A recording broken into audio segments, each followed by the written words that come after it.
NSM moment YouTube ಚಾನಲ್ಗೆ ನಿಮಗೆಲ್ಲ ಸ್ವಾಗತ. ಇವತ್ತು ಕಡಿಮೆ ಐಟಮ್ನ ಯೂಸ್ ಮಾಡಿ ಈ ಥರ ಚಿಕನನ್ನು ಹೇಗೆ ಮಾಡೋದು ಅಂತೇಳಿ ಈ ವಿಡಿಯೋದಲ್ಲಿ ನಾನು ಹೇಳ್ಕೊಡ್ತೀನಿ. ನಾನು ತೊಗೊಂಡಿರೋಂಥದ್ದು 1/2 kg ಬಾಯ್ಲರ್ ಚಿಕನ್ನು, ಜೊತೆಗೆ ಚಿಲ್ಲಿ ಪೌಡ್ರು, ಮತ್ತು ಬಂದುಬಿಟ್ಟು ಈರುಳ್ಳಿ 2 ತೊಗೊಂಡಿದ್ದೀನಿ, ಸ್ವಲ್ಪ ಶುಂಠಿ, ಒಂದು 4 ಮೆಣಸಿನ್ಕಾಯಿ, ಹಸಿರು ಮೆಣಸಿನ್ಕಾಯಿ, ಒಂದು 2 ರಿಂದ 3 ಬೆಳ್ಳುಳ್ಳಿ ತೊಗೊಂಡಿದ್ದೀನಿ. ಆಮೇಲೆ ಸ್ವಲ್ಪ ಧನಿಯಾ ಬೀಜದ ಪೌಡರು. ಈ ಧನಿಯಾ ಬೀಜದ ಪೌಡರ್ನ ಸಪ್ರೇಟಾಗಿ ಇಟ್ಕೋಬೇಕು, ಅಂದರೆ ಇದು ಮಸಾಲೆ ಯಾವುದೇ ಮಿಕ್ಸ್ ಆಗಿರಬಾರ್ದು. ಸೊ ಫಸ್ಟ್ ಏನು ಮಾಡಬೇಕು, ಈ ಥರ ಬಾಣಲೆಯನ್ನು ಇಟ್ಕೊಂಡು ಸಿಂಪಲ್ಲಾಗಿ ನಾವು ಎಣ್ಣೆನ ಹಾಕ್ಕೊಳ್ಳೋಣ. ನಾನು ಯೂಸ್ ಮಾಡೋ ಎಣ್ಣೆ ಗಾಣದೆಣ್ಣೆ. ದಯವಿಟ್ಟು ಈ ಟೈಮಲ್ಲಿ ಗಾಣದೆಣ್ಣೆ ಯೂಸ್ ಮಾಡಿ, ಇದು ತುಂಬ ಹೆಲ್ತಿಗೆ ಒಳ್ಳೆಯದು. ಈ ಥರ ನಾವು ಫಸ್ಟು ಎಣ್ಣೆನ ಹಾಕ್ಕೊಂಡು ಅದಕ್ಕೆ ಸ್ವಲ್ಪ ಈರುಳ್ಳಿನ ಹಚ್ಕೊಳ್ಳೋಣ, ಸಣ್ಣಗೆ ಹಚ್ಕೊಬಿಟ್ಟು ಆ ಈರುಳ್ಳಿನ ಇದಕ್ಕೆ ಹಾಕ್ಕೊಂಡು ಸ್ವಲ್ಪ ಫ್ರೈ ಮಾಡ್ಕೋಬೇಕು ಅಷ್ಟೇ. ಒಂದು 2-3 ಮಿನಿಟ್ಸ್, ಮ್ಯಾಕ್ಸಿಮಮ್ ಒಂದು 5 ಮಿನಿಟ್ಸ್ ಅಷ್ಟೇ, ಜಾಸ್ತಿ ಬೇಡ, ಇಷ್ಟೇ ಫ್ರೈ ಮಾಡೋಣ. ಈ ಫ್ರೈ ಮಾಡಿ ಆದಮೇಲೆ ತೊಳೆದಿರುವಂಥ ಚಿಕನನ್ನು ಇದಕ್ಕೆ ನಾನು ಹಾಕ್ಕೊಳ್ತೀನಿ. ಹಾಕ್ಕೊಂಡು ಸ್ವಲ್ಪ ಚೆನ್ನಾಗಿ ಮಿಕ್ಸ್ ಮಾಡ್ತೀನಿ. ಮಿಕ್ಸ್ ಮಾಡಿ ಆದಮೇಲೆ ಸ್ವಲ್ಪ ನಾನು ಅರಿಶಿನ ಪೌಡರನ್ನ ಇದಕ್ಕೆ ಯೂಸ್ ಮಾಡ್ತೀನಿ. ಒಂದು ಅರ್ಧ ಸ್ಪೂನ್ ಅರಿಶಿನ ಪೌಡರ್ ಸಾಕು. ಅದಾದಮೇಲೆ ಸ್ವಲ್ಪ ಉಪ್ಪು, ನಮಗೆ ಎಷ್ಟು ಬೇಕು ಅಷ್ಟು ಉಪ್ಪು ಸ್ವಲ್ಪ ಕಡಿಮೆನೇ ಹಾಕ್ಕೊಳ್ಳಿ, ಯಾಕೆಂದರೆ ಇದು ಸ್ವಲ್ಪ ಬೇಗ ಉಪ್ಪಾಗುತ್ತೆ ಈ ಐಟಮು. ಸೊ ಇದಾದಮೇಲೆ ಇದೆಲ್ಲ ಚೆನ್ನಾಗಿ ತಿರುಗಿಸ್ಬಿಟ್ಟು ಇದಕ್ಕೆ ನೀರನ್ನು ಹಾಕಬಾರ್ದು, ಹಾಗೆ ಎತ್ತಿ ಸೈಡಲ್ಲಿ ಇಟ್ಕೊಳ್ಳಿ. ನಾನು ಈ ಕಡೆ ಒಲೆಗೆ ಶಿಫ್ಟ್ ಮಾಡ್ಕೊಳ್ತೀನಿ, ಯಾಕೆ ಅಂತಂದರೆ ಈ ಕಡೆ ಒಲೆ ನಮಗೆ ಕೆಲಸ ಇದೆ. ಈ ಐಟಮ್ಗೆ ಮೇಯ್ನ್ ಬೇಕಾಗಿರೋದು ನಮಗೆ ಈ ಚಿಲ್ಲಿ ಪೌಡ್ರು ಮತ್ತು ಧನಿಯಾ ಬೀಜದ ಪೌಡ್ರ್ ಇದೆಯಲ್ಲ, ಇದನ್ನು ಚೆನ್ನಾಗಿ ನಾವು ಉರಿಬೇಕು ಪಾನಲ್ಲಿ. ಇದು ಎಷ್ಟು ಉರಿತೀವೋ, ಎಷ್ಟು ಬ್ಲ್ಯಾಕ್ ಕಲರ್ ಬರುತ್ತೋ ಅಷ್ಟು ಚಿಕನ್ನು ಸೂಪರಾಗಿರುತ್ತೆ. ಇದರಲ್ಲಿ ಇದೇ ಮೇಯ್ನ್ ಇರೋದು.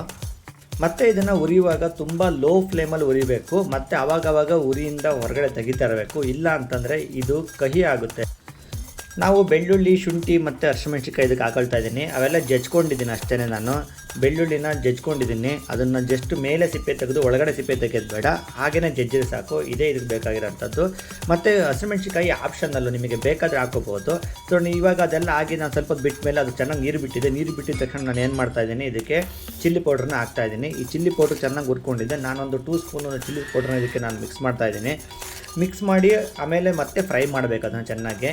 ಆಮೇಲೆ ಆವಾಗವಾಗ ಸ್ವಲ್ಪ ತಳ ಹಿಡಿಯುತ್ತೆ ಇದು ಈ ಐಟಮಲ್ಲಿ. ಸೊ ಆವಾಗವಾಗ ಅದನ್ನು ನೋಡ್ಕೊಳ್ತಾ ಇರಬೇಕು, ತಳ ಹಿಡಿದಂಗೆ. ಸ್ವಲ್ಪ ಹೊತ್ತು ಮುಚ್ಚಿದ್ದೆ ಮತ್ತೆ ಓಪನ್ ಮಾಡ್ಕೊಳ್ಳಿ, ಮತ್ತೆ ಚೆನ್ನಾಗಿ ಮಿಕ್ಸ್ ಮಾಡ್ಕೊಳ್ಳಿ.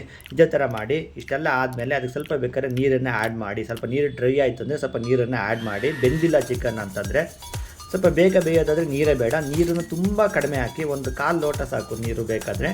ಅದಾದಮೇಲೆ ಚೆನ್ನಾಗಿ ಬೆಂದ ಮೇಲೆ ಈ ಥರ ಧನಿಯಾ ಪೌಡ್ರನ್ನ ಮೇಲ್ಗಡೆ ಹಾಕಿ. ಈ ಧನಿಯಾ ಪೌಡ್ರನ್ನ ನೀವೆಷ್ಟು ಚಿಲ್ಲಿ ಪೌಡ್ರ್ ಹಾಕ್ತಿರೋ ಅಷ್ಟೇ ಧನಿಯಾ ಪೌಡ್ರನ್ನ ಹಾಕಿ. 2 ಸ್ಪೂನ್ ಚಿಲ್ಲಿ ಪೌಡ್ರ್ ಹಾಕಿರಿ, 2 ಸ್ಪೂನ್ ಧನಿಯಾ ಪೌಡ್ರ್ ಹಾಕಿ. ಬಟ್ ಧನಿಯಾ ಪೌಡ್ರು ಉರಿಯುವಾಗ ತುಂಬ ಕೇರ್ಫುಲ್ಲಾಗಿ ಉರಿರಿ, ಅದು ಯಾವುದೇ ಕಾರಣಕ್ಕೂ ಬರ್ನಿಂಗ್ ಆಗಿರಬಾರ್ದು. ಬರ್ನಿಂಗ್ ಸ್ಮೆಲ್ ನೋಡಿದ್ರೆ ಚಿಕನ್ ಎಲ್ಲ ಕಹಿ ಬರುತ್ತೆ. ನಾನು ಯೂಸ್ ಮಾಡ್ತಿರೋದು ಮಲೆನಾಡ ಸಿಗೋಂತಹ ಹುಳಿ ತುಪ್ಪ. ಇದು ತುಂಬ ಹುಳಿ ಇರುತ್ತೆ, 2 ಹನಿ ಸಾಕು ಅದಕ್ಕೆ. ಅದು ಆ್ಯಕ್ಚುಲಿ ಮಲೆನಾಡ ಸಿಗುತ್ತೆ ಇದು ನಿಮಗೇನು ಇಲ್ಲ ಅಂತಂದರೆ ಏನು ವರಿ ಇಲ್ಲ. ಇದನ್ನು ನೀವು ಹುಣಸೆಹಣ್ಣನ್ನು ಸ್ವಲ್ಪ ಪ್ರಮಾಣದಲ್ಲಿ ಹಾಕಿ, ಒಂದು ಚಿಟಿಕೆ ಹುಣಸೆಹಣ್ಣನ್ನು ಸ್ವಲ್ಪ ಕಡಿಮೆ ನೀರು ಹಾಕಿ ಈ ಥರ ಚೆನ್ನಾಗಿ ಹಾಕಿ. ಆಮೇಲೆ ಯಾವುದೇ ಕಾರಣಕ್ಕೂ ಇದು ತಳ ಹಿಡಿಬಾರ್ದು. ಈ ಧನಿಯಾ ಪೌಡ್ರನ್ನ ಹಾಕಿದ ಮೇಲೆ ಯಾವುದೇ ಕಾರಣಕ್ಕೂ ಜಾಗ ಬಿಟ್ಟು ಹೋಗಬೇಡಿ, ಯಾಕೆ ಅಂತಂದರೆ 5 ನಿಮಿಷ ಚೆನ್ನಾಗಿ ಇದನ್ನು ತಿರುಗಿಸ್ತಾ ಇರಬೇಕು. ತಳ ಹಿಡಿಯೋ ಚಾನ್ಸಸ್ ತುಂಬ ಇರುತ್ತೆ, ಆ ಥರ ತಳ ಹಿಡಿದಂಗೆ ನೋಡ್ಕೋಬೇಕು. ಸೊ ಅದಾದಮೇಲೆ 5 ನಿಮಿಷಕ್ಕೆ ಎತ್ಕೊಡಿ. ಯಾವುದೇ ರೀತಿ ಮಿಕ್ಸಿ ಬೇಡ, ಪೇಸ್ಟ್ ಬೇಡ ಆಗಿರೋದ್ರಿಂದ ಸಿಂಪಲ್ಲಾಗಿ 15-20 ನಿಮಿಷಕ್ಕೆ ಮಾಡ್ಬೋದು. ಬ್ಯಾಚುಲರ್ಗಳು, ಫ್ಯಾಮಿಲಿಯವರು ಯಾರು ಬೇಕಾದ್ರೂ ಮಾಡ್ಕೋಬೋದು. ಕೂರ್ಗಲ್ಲಿ ಈ ಥರ ಫೋರ್ಕ್ ತುಂಬ ಫೇಮಸ್ ಇದೆ, ಬಟ್ ಅದೇ ಥರ ರೆಸಿಪಿಯಲ್ಲಿ ಇದನ್ನು ಮಾಡಿರೋಂಥದ್ದು ಎಲ್ಲರಿಗೂ ಇಷ್ಟ ಆಗುತ್ತೆ. ಒಂದು ಸಲ ಇದನ್ನು ಟ್ರೈ ಮಾಡಿ, ನಂತರ ಏನಾದರೆ ಇದು ಕಮೆಂಟ್ ಮಾಡಿ. ಅಲ್ಲಿವರೆಗೂ NSM ಚಾನಲ್ನ ಸಬ್ಸ್ಕ್ರೈಬ್ ಮಾಡಿ, ಶೇರ್ ಮಾಡಿ, ಲೈಕ್ ಮಾಡಿ.